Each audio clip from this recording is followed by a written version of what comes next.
बिस्मिल्लाहिर्रहमानिर्रहीम। Welcome to Punjab educators. Dear students, आज की इस वीडियो में हम चैप्टर नंबर 5 की एक्सरसाइज को सॉल्व करेंगे। सबसे पहले हम चैप्टर नंबर 5 की एक्सरसाइज का क्वेश्चन नंबर 4 देखेंगे।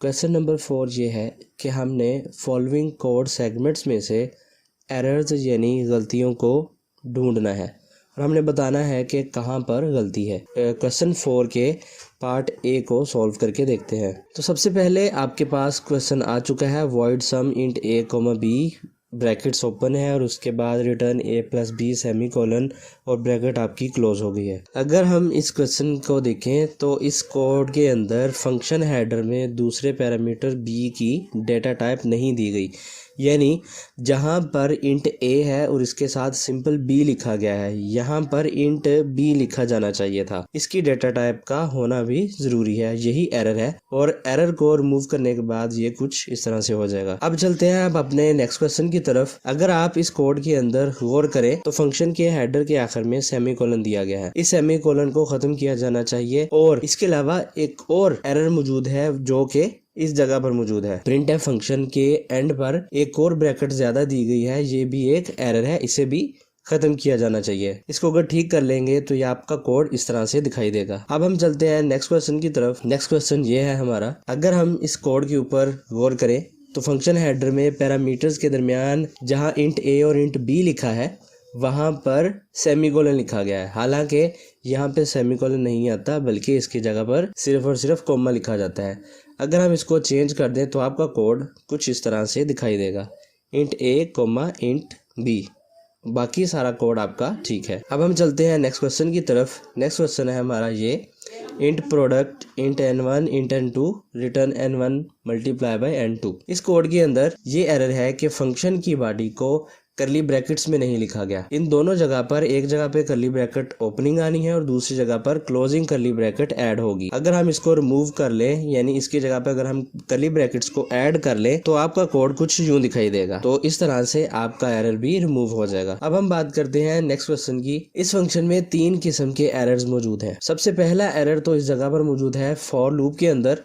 इसकी कंडीशन पार्ट के आखिरी कॉमा की जगह पर यहाँ पे सेमीकोलन का इस्तेमाल किया जाता है, लेकिन यहाँ पर कॉमा लगाया गया है इसलिए यहाँ पर एक एरर मौजूद है। दूसरा एरर रिटर्न काउंट की जगह पर है, इसके एंड पर सेमीकोलन आना चाहिए जो कि यहाँ पर इस्तेमाल किया ही नहीं गया। और तीसरा एरर लास्ट वाली करली ब्रैकेट के ऊपर है जो कि एंड पर सेमीकोलन दिया गया है, हालांकि एंड पर सेमीकोलन नहीं आता। अगर हम इसके एरर को रिमूव कर देंगे तो आपका कोड कुछ इस तरह से दिखाई देगा। अब हम चलते हैं क्वेश्चन नंबर 5 की तरफ, क्योंकि क्वेश्चन 4 यहाँ पर कंप्लीट हो चुका है। क्वेश्चन 5 के अंदर हमने कोड सेगमेंट्स में से, यानी हमें कोड दिया होगा, उनकी आउटपुट हमने बतानी है कि इसका फाइनल रिजल्ट या इसकी आउटपुट आपको क्या दिखाई देगी। सबसे पहले क्वेश्चन की तरफ चलते हैं। तो ये हमारा एक क्वेश्चन है। अगर हम इस क्वेश्चन स्टेटमेंट को देखें तो इसके अंदर एक फंक्शन बनाया गया है और उसके अंदर से हमने रिटर्न n प्लस n को किया जा रहा है। सबसे पहले आपको पता है कि सबसे पहले आपके कंप्यूटर का कंट्रोल मेन के अंदर आता है, मेन की बॉडी के अंदर आता है। तो मेन की बॉडी के अंदर सबसे पहले नंबर पर वो देखेगा int p is equal to x y g into 5। It means x y function को हमने 5 वैल्यू भेज रहे हैं और उसको हम p के इक्वल कर रहे हैं। अब ये जो 5 है ये हमारे एक्स वाई जी फंक्शन पे चला जाएगा और वहां पर इंट n इसको रिसीव करेगा नंबर 2 पे, और इंट n के नीचे ही और इसी फंक्शन की बॉडी के अंदर हमने लिखा है return n plus n। Return n plus n का मतलब 5 प्लस 5 हो जाएगा, यानी ये यहाँ से 10 रिटर्न कर देगा। और जैसे ही वो 10 रिटर्न होगा हमारा कंट्रोल वापस मेन की बॉडी के अंदर आ जाएगा। मेन की बॉडी में p is equal to x y g into p लिखा हुआ है। हमारे पास जो न्यू वैल्यू आई जो कि 10 थी, अब वो वापस एक्स वाई जी फंक्शन के पास चली जाएगी। यहाँ से चौथे नंबर पर वो क्या होगा, वापस एक्स वाई जी के फंक्शन को कॉल करेगा।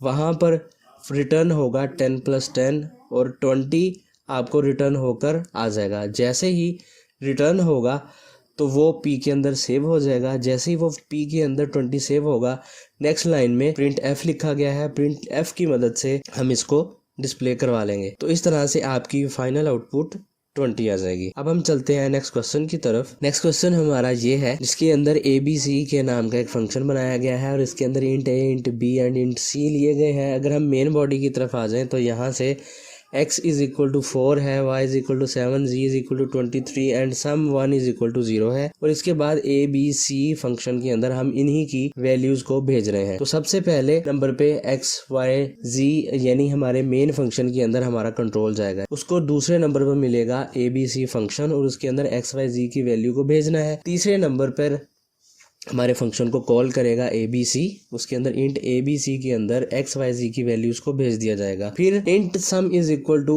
उसी फंक्शन के अंदर लिखा गया है a प्लस b जो कि सम में सेव हो रहा है। a plus b plus c इनकी वैल्यूज सेव हो जाएंगी सम के अंदर।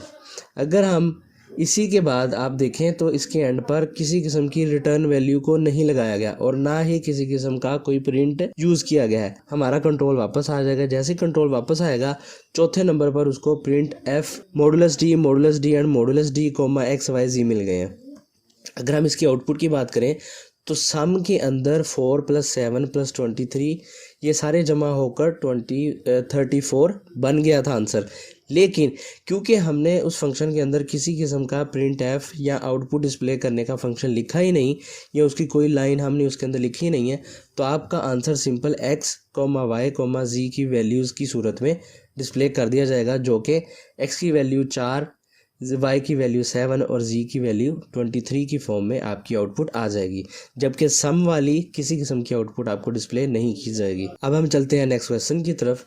तो नेक्स्ट क्वेश्चन के अंदर अगर आप देखें तो सबसे पहले नंबर पर मेन फंक्शन में एंटर होगा आपका कंट्रोल, और जैसे ही वो एंटर होगा तो वह सेकंड नंबर पर देखेगा print f we got modulus d, AA into 23, यानी हमने इस प्रोग्राम के अंदर इस फंक्शन के अंदर AA के फंक्शन को 2 दफ़ा कॉल किया है। सबसे पहले अंदर वाला फंक्शन कॉल होगा AA इंटू 23, यानी 23 को हम पास कर रहे हैं अपने AA फंक्शन के अंदर। तो 23 हमारे AA इंटू इंट x के अंदर जाकर सेव हो जाएगा, जो कि हमने अपने फंक्शन की डेफिनेशन में लिखा हुआ है। अब हम आ जाते हैं पार्ट 3 पे, यानी थर्ड स्टेप के अंदर क्या होगा, हमारे इस फंक्शन की बॉडी एग्जीक्यूट होगी जिसके अंदर int p is equal to x/10 लिखा गया है। इसका मतलब ये है कि x की वैल्यू तो 23 है जो हमने अपने मेन फंक्शन से पास की है। 23 डिवाइड बाय 10 अगर हम इसको डिवाइड करें तो आंसर 2.3 आता है,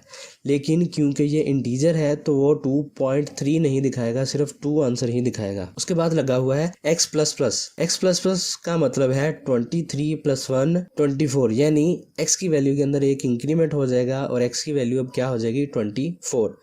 नेक्स्ट लाइन पर लिखा हुआ है p is equal to p plus into p multiply x। इसकी जगह पर क्या हो जाएगा, p की वैल्यू हमारे पास 2 थी प्लस इंटू p की वैल्यू फिर 2 मल्टीप्लाई x की वैल्यू प्लस प्लस के बाद 24 हो गई थी, तो इनको अगर हम जमा करते हैं तो 24/2 48 बनते हैं, प्लस 2 50 बन जाता है। उसके बाद रिटर्न p लिखा है तो 50 रिटर्न होकर हमारे मेन फंक्शन में आ जाएगा। लेकिन जैसे ही ये रिटर्न होगा हमारा AA का फंक्शन चौथे नंबर पर दोबारा से कॉल हो जाएगा और उसके बाद 5वें नंबर पर हमारा AA के फंक्शन की बॉडी के अंदर हमारा कंट्रोल चला जाएगा। जैसे ही ये हमारा कंट्रोल इसके अंदर जाएगा तो अब आप देखेंगे कि p is equal to x divide by 10, क्योंकि हमारी लास्ट टाइम पे वैल्यू 50 रिटर्न हुई थी, तब वही 50 वैल्यू यूज होगी x के अंदर। x यानी 50 डिवाइड बाय 10 इक्वल टू 5 हो जाएगा। और उसकी नेक्स्ट लाइन पर लिखा हुआ है x++ यानी 50 + 1, यानी 50 के अंदर एक इंक्रीमेंट करना है तो इसकी वैल्यू 51 बन जाएगी। इसकी की नेक्स्ट लाइन पर लिखा है p is equal to p plus into p multiply x, means 5 जो कि हमारे p की वैल्यू थी plus into p multiply x, यानी 51 मल्टीप्लाई बाय 5, ये +5 अगर इन सबको कंप्यूट कर लें तो इसका आंसर 260 आता है। और हमने नेक्स्ट लाइन पर लिखा हुआ है रिटर्न p, जो कि 260 को रिटर्न कर देगा। और इसी तरह से 6 नंबर पर हमारा वापस कंट्रोल हमारे मेन फंक्शन में आएगा, तो प्रिंट एफ की मदद से आंसर दे दिया जाएगा वी गॉट 260, यानी आपका फाइनल आंसर 260 है। अब हम चलते हैं नेक्स्ट क्वेश्चन की तरफ और उसकी आउटपुट को देखते हैं कि इसकी आउटपुट कैसी जनरेट होगी। आपके पास क्वेश्चन है फ्लोट f3 का। f3 हमारे एक फंक्शन का नाम है जिसके अंदर इंट n1 और n2 है। अगर हम मेन फंक्शन के ऊपर आ जाएं तो यहाँ पर लिखा हुआ है print f into %f backslash n f3 into 3,2 and 10,6। अगर हम इस फंक्शन को डिटेल से देखें तो सबसे पहले हमारा कंट्रोल मेन फंक्शन के अंदर एंटर होता है। तो जैसे ही वो हमारा मेन फंक्शन के अंदर एंटर होगा तो उसको प्रिंट f मिलेगा दूसरे नंबर पर जैसे ही उसको प्रिंट f मिला, इसके अंदर हम क्या कर रहे हैं f3 इंटू 3,2, यानी हम अपने f3 फंक्शन के अंदर 3 और 2 की वैल्यू को भेज रहे हैं, जो कि तीसरे नंबर पे अगर आप देखें जो हमारा यूज़र डिफाइंड फंक्शन है इंट n1 और n2, यानी n1 की वैल्यू 3 होगी और n2 की वैल्यू 2 होगी और इसकी बॉडी के अंदर जो काम हो रहा है वो हम उसको एग्जीक्यूट कर देंगे, यानी n1 की वैल्यू क्या आ जाएगी 3 + 2 = 5। नेक्स्ट लाइन देखिए तो n2 = n2 - n1। अब देखिए ज़रा n2 की वैल्यू क्या है, वो 2 है। n1 की वैल्यू जो नई है वो क्या हो गई है, 5 हो चुकी है। तो n2 का आंसर क्या आ जाएगा 2 - 5 = -3। और उसकी नेक्स्ट लाइन पर लिखा हुआ है रिटर्न 0। रिटर्न 0 का मतलब ये है कि ये इधर से कोई चीज़ भी रिटर्न नहीं कर रहा है। रिटर्न 0 का मतलब ये होता है कि ये फंक्शन आपका बिल्कुल ठीक से एग्जीक्यूट हो चुका है। अगर रिटर्न 1 हो तो उसका मतलब होता है कि आपका फंक्शन ठीक से एग्जीक्यूट नहीं हुआ, लेकिन यहाँ से कोई आंसर हम वापस रिटर्न नहीं करा रहे हैं, तो इसका मतलब ये हुआ कि यहाँ से सिर्फ और सिर्फ 0 रिटर्न किया जाएगा। हालांकि n1 का आंसर 5 है और n2 का आंसर -3 है, लेकिन रिटर्न क्योंकि 0 किया जा रहा है तो मेन फंक्शन के पहले प्रिंट f के अंदर 0 को भेज दिया जाएगा। अब हम चलेंगे स्टेप 4 के ऊपर। स्टेप 4 में उसी से नीचे वाली लाइन पर फिर से प्रिंट f लिखा हुआ है। f3 फंक्शन को कॉल किया जा रहा है और इसके अंदर 10,6 की वैल्यू को भेजा जा रहा है।